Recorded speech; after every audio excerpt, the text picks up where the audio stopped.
It's Patrick Hutzel from intensivecarehotline.com with another quick tip for families in intensive care.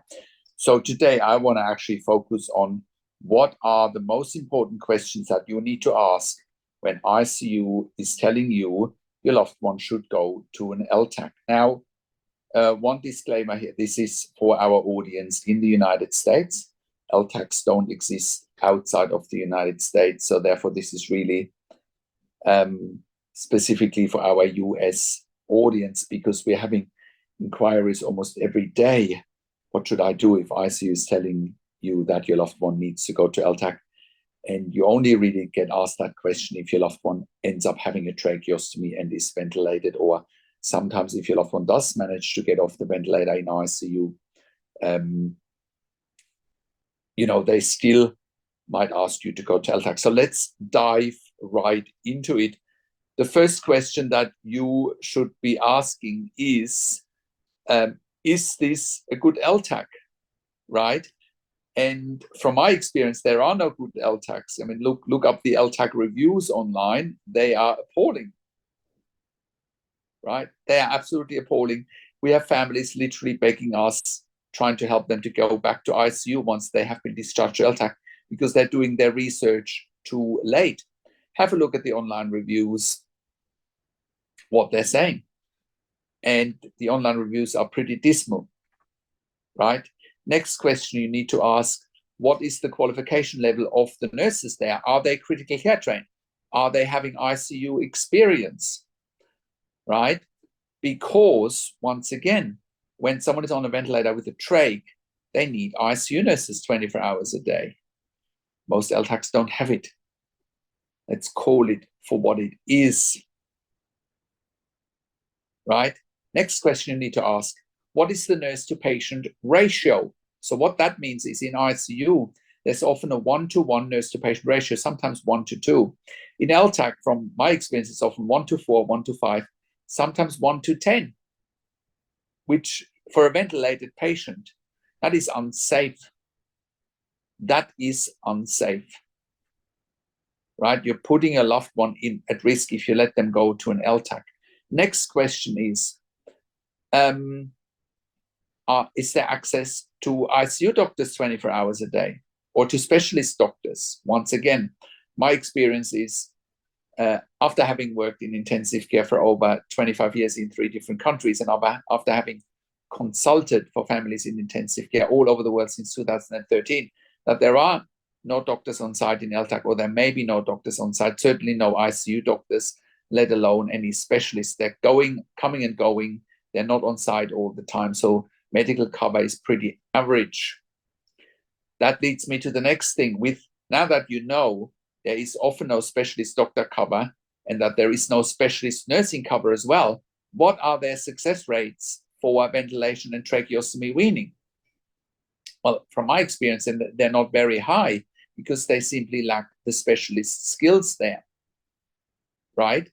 Often what we also found is that you're not even getting an ICU nurse, and then sometimes you're getting LNPs or nursing aides looking after patients that need ICU care. That further confirms to what I've been saying for the longest, that LTACs are not designed for clinical need.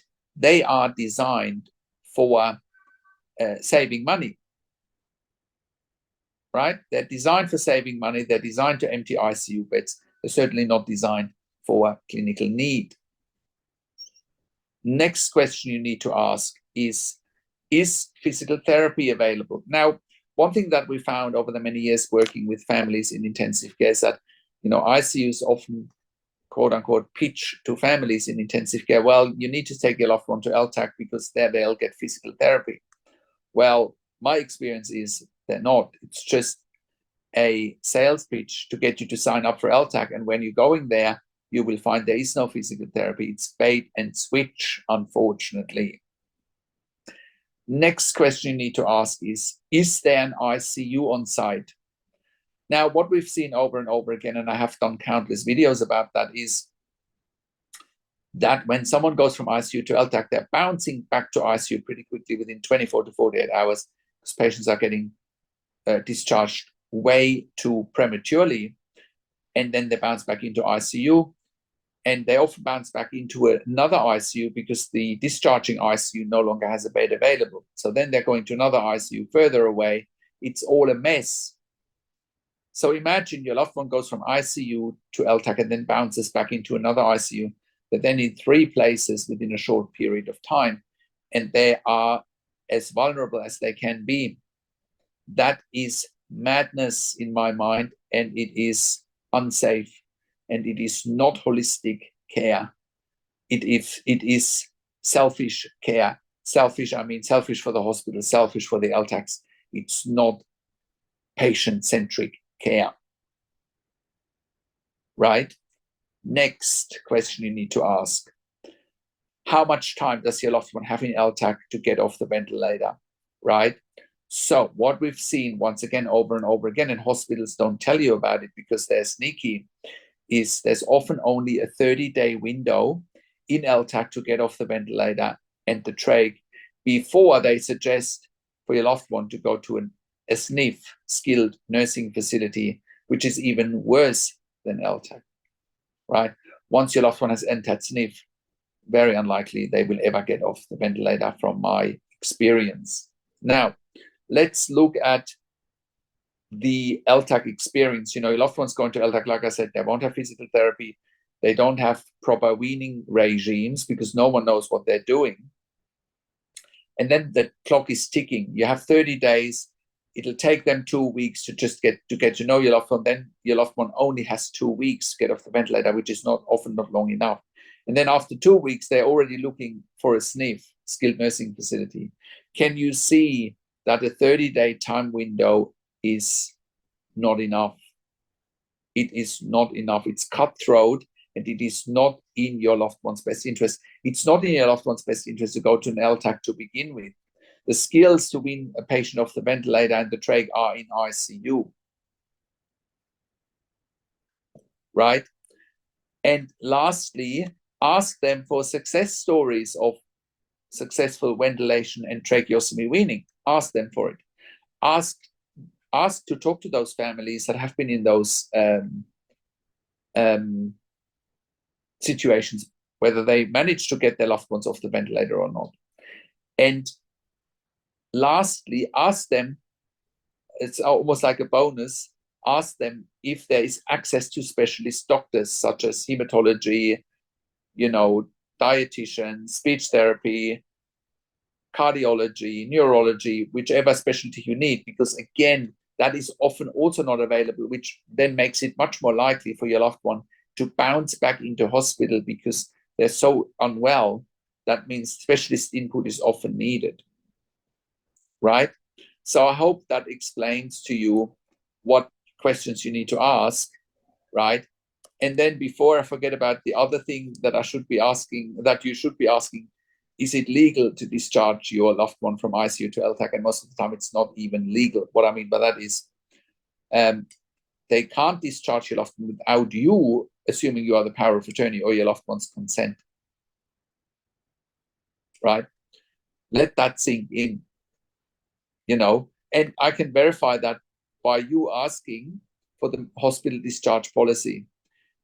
And I can vouch for that. If they're not sharing the hospital discharge policy with you, that's because the hospital discharge policy will say they're not allowed to discharge your loved one without you or your loved one's consent, right? It's very simple to put a stop to it. You just need to take guidance, and you need to take responsibility. If you're not taking responsibility, you know, nothing is going to happen. You know, if you blame other people, it's not going to happen. You need to take full responsibility for everything that's happening.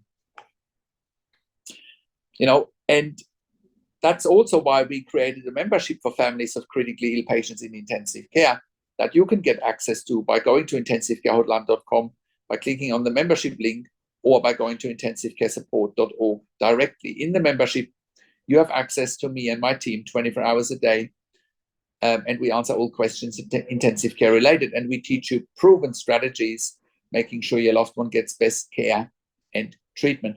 I have worked in critical care for nearly 25 years in 3 different countries, where I also worked as a nurse unit manager for over 5 years, and I've been consulting and advocating for families in intensive care since 2013 all over the world.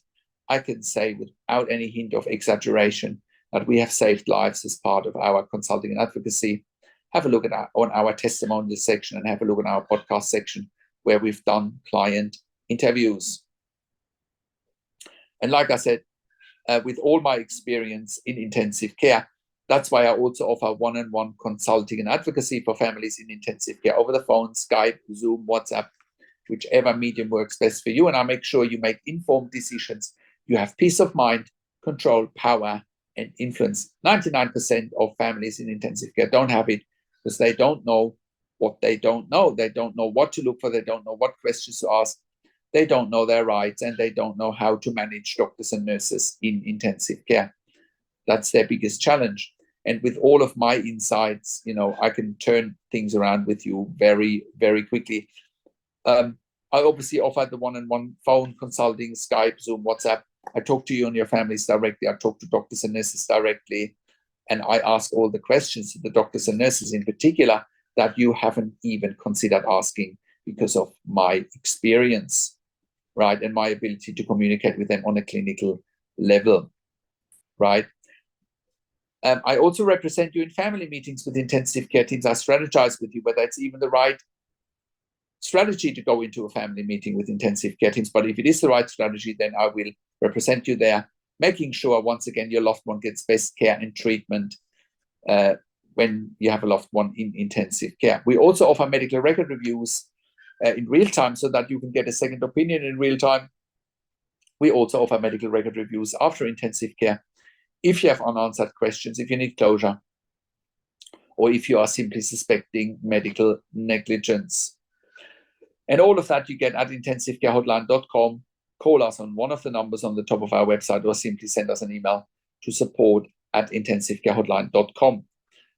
Lastly, if you like my YouTube channel, subscribe to my YouTube channel for regular updates for families in intensive care. Click the like button, click the notification bell.